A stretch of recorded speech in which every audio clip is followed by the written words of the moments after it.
Atasi demam berdarah, Kementerian Kesehatan menebar nyamuk Wolbachia yang dapat melumpuhkan virus dengue pada nyamuk Aedes aegypti.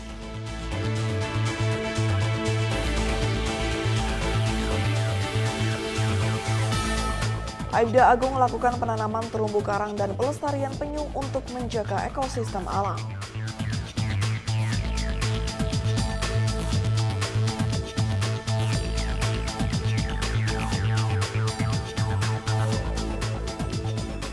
Badan Meteorologi, Klimatologi, dan Geofisika mengeluarkan peringatan gelombang tinggi di beberapa wilayah perairan.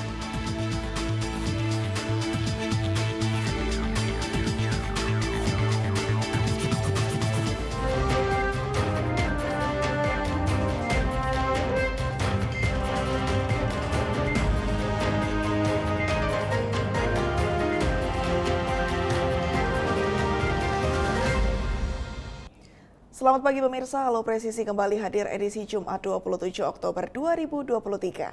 Selain 3 berita utama tadi, selama 1 jam ke depan, kami juga telah menyiapkan sejumlah informasi terkini lainnya. Saya Ibda Ines, inilah Halo Presisi selengkapnya.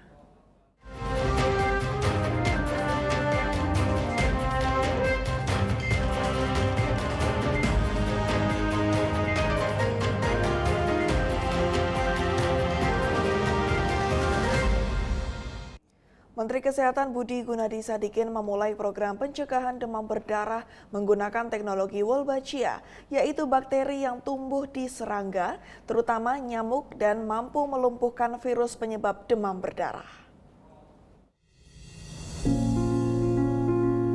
Menteri Kesehatan Republik Indonesia Budi Gunadi Sadikin memulai program pencegahan demam berdarah melalui teknologi Wolbachia di Kota Kupang, Nusa Tenggara Timur.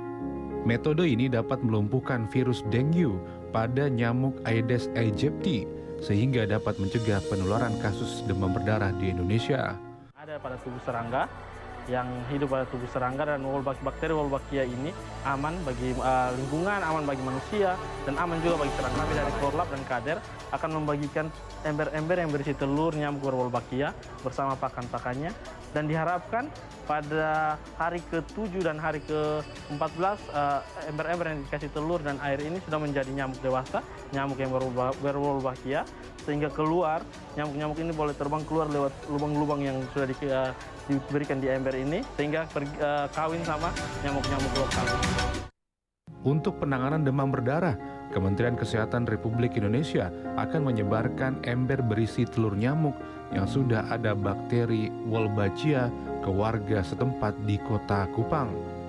Sebagai percontohan, implementasi Wolbachia ini akan dilakukan di Kecamatan Owebobo, Kota Kupang, Provinsi Nusa Tenggara Timur. Karena angka kesakitannya paling tinggi dan kepadatan penduduknya paling banyak. Membantu kepada seluruh kader-kader untuk melakukan sosialisasi terhadap seluruh masyarakat agar supaya masyarakat dapat menerimanya. Karena tidak semua masyarakat mengerti dan kita butuh sosialisasi agar supaya masyarakat dapat menerima. Karena ini program yang sangat bagus untuk menekan angka demam berdarah. Strategi yang kami lakukan, kami berkolaborasi dengan teman-teman kader Wolbachia mengedukasi masyarakat yang ada di 7 kelurahan yang ada di Kecamatan Owebobo ini sehingga mau menerapkan teknologi ini di masyarakat kita semua sehingga wabah demam berdarah itu dari tahun ke tahun akan menurun. Menteri Kesehatan mengatakan teknologi Wolbachia ini merupakan hasil penelitian Universitas Gadjah Mada atau UGM Yogyakarta dan dipakai oleh negara lain, diantaranya adalah negara Brazil, Vietnam, dan negara Australia. Telur-telur nyamuk Wolbachia didistribusikan dari UGM yang diternakan oleh program studi entomologi Fakultas Biologi. Untuk memasang bibit nyamuk Wolbachia diharapkan dalam 2 minggu. Nah, ini nyamuknya bisa keluar, dan nyamuk ini kalau kawin dengan nyamuk lokal akan menghasilkan anaknya yang tidak bisa menyebarkan penyakit dengue. Ya, karena virus dengue-nya tidak bisa hidup di nyamuk Wolbachia yang akan kita sebarkan ini. Ini akan dilakukan di Kota Kupang sebagai salah satu dari 5 kota besar di Indonesia. Kupang, Semarang, Bontang, Bandung, yang kita mau coba program pengurangan penyakit dengue dengan teknologi nyamuk. Implementasi Wolbachia ini mendapat dukungan penuh dari Wakil Ketua Komisi 9 DPR RI, Melkiades Lakalena. Ia mengatakan bahwa Komisi 9 DPR mendukung berbagai kebijakan Menteri Kesehatan dan jajaran untuk menanggulangi berbagai masalah kesehatan termasuk dengue. Dalam rangka untuk memberikan dukungan bagi launching Wolbachia di Kota Kupang, yang menjadi salah satu dari 5 daerah yang menjadi pilot project untuk penanganan demam berdarah di tanah air. Dan tentu melalui kegiatan hari ini yang sudah dimulai di Kota Kupang ini, kami berharap agar semua penanganan untuk demam berdarah di Kabupaten Kupang, di Kota Kupang akan menjadi lebih baik lagi. Dan kami dari Komisi 9 akan mendukung dalam baik itu anggaran maupun juga dukungan politik lainnya untuk Kementerian Kesehatan bisa melaksanakan ini di seluruh daerah-daerah endemi demam berdarah di tanah air, sehingga penanganan demam berdarah menjadi lebih baik lagi dan menekan betul angka baik itu kesakitan maupun kematian demam berdarah di tanah air. Sehingga target 2030 nol kematian DB bisa kita capai. Tim Liputan Polri TV.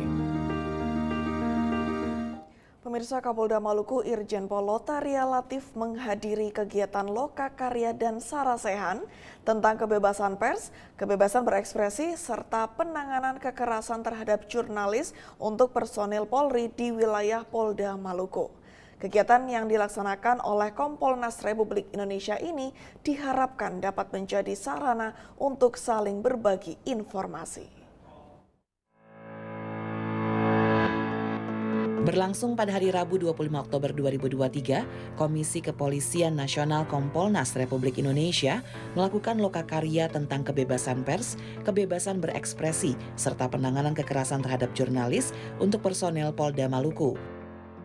Kapolda Maluku Irjen Pol Lotaria Latif meminta personel Polda Maluku yang hadir sebagai peserta lokakarya agar dapat mengikuti semua materi yang diberikan dengan baik karena penting dalam menyambut pelaksanaan pemilu 2024. Saat ini juga kita akan masuk dan memulai tahapan pemilu, sehingga ini pun penting karena nanti di dalam dinamisasi kegiatan operasional tentu ada kegiatan-kegiatan yang tidak lepas dari kemudian penyampaian pendapat, kemudian ada juga kegiatan-kegiatan sifatnya pengumpulan massa yang juga nanti tentu membawa dampak adanya operasionalisasi personil kita. Kemudian juga mungkin ada peliputan-peliputan dari teman-teman media, sehingga ini penting kita mempunyai kesamaan persepsi, kesamaan tindak, kesamaan nanti di dalam melakukan evaluasi, sehingga semua persoalan dapat diselesaikan dengan sebaik. Tim Humas Polda Maluku melaporkan untuk Polri TV. Tetaplah bersama kami, Halo Presisi akan segera kembali.